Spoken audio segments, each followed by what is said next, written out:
Assalamualaikum warahmatullahi wabarakatuh. Seperti yang kita ketahui, kita memiliki suatu kewajiban utama, yaitu belajar. Belajar menjadi suatu hal yang dibutuhkan oleh manusia. Dalam prosesnya, manusia butuh untuk mengetahui, memahami, dan menyatukan berbagai pengetahuan yang dapat memperluas pemikiran kita. Pengetahuan dan pemahaman menjadi modal kita untuk berhasil dalam kehidupan ini. Bukan hanya tentang proses yang dilakukan oleh orang-orang yang menempuh jenjang pendidikan tinggi, melainkan mencangkup proses yang dialami oleh setiap manusia.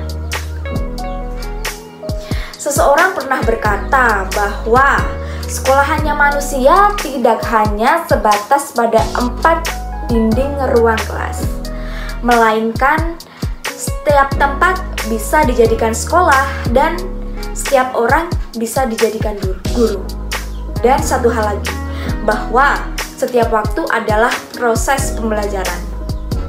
Singkatnya adalah bahwa setiap manusia dapat belajar kapanpun, dimanapun, dan kepada siapapun. Barangkali kehidupan itulah yang merupakan sekolah sesungguhnya, karena keberadaannya yang begitu memberikan penjelasan sekaligus pertanyaan yang membuat manusia bertanya-tanya, sehingga ia berpikir dan mencoba mencari jawaban dari setiap kebingungannya. Sebelum kita dewasa, kita begitu naif dalam mengartikan proses belajar.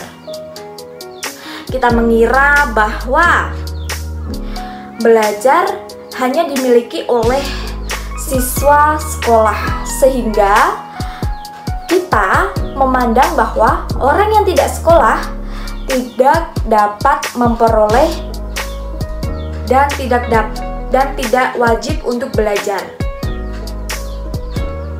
Kita pun pernah salah niat bahwa kerja keras yang kita lakukan hanya ditunjukkan untuk meraih predikat juara dan memperoleh ranking 1 dalam setiap kenaikan kelas. Kadang kita begitu dangkal dalam mengartikan alasan apa yang membuat kita harus terus belajar. Belajar adalah satu-satunya jalan tentang semesta, terutama untuk mengenal Sang Pencipta. Belajar menjadi jembatan yang membuat manusia dapat memperdayakan akalnya dengan maksimal. Belajar adalah suatu proses yang membedakan manusia dengan makhluk ciptaan Tuhan yang lain. Pada hari ini, kita mengetahui bahwa kita sudah memasuki era di mana informasi begitu mudah didapat dan ilmu pengetahuan terus berkembang. Bisa dipastikan bahwa perubahan bergerak cepat sehingga teori-teori lama sering dipatahkan oleh teori yang baru. Namun, keberadaan ilmu pengetahuan pun bergerak dinamis, di mana perubahan yang satu mengiringi perubahan lainnya.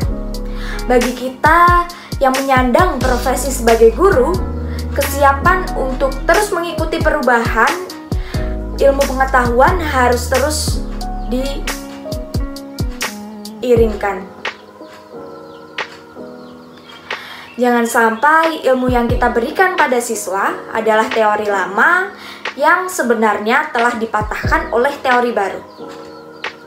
Namun meskipun demikian, kita tidak ada salahnya dan tidak rugi untuk terus belajar, karena dengan belajar kita mampu menyikapi berbagai rahasia dan fenomena di alam raya. Poin terakhir dalam penyampaian hari ini adalah bahwa belajar adalah kehidupan.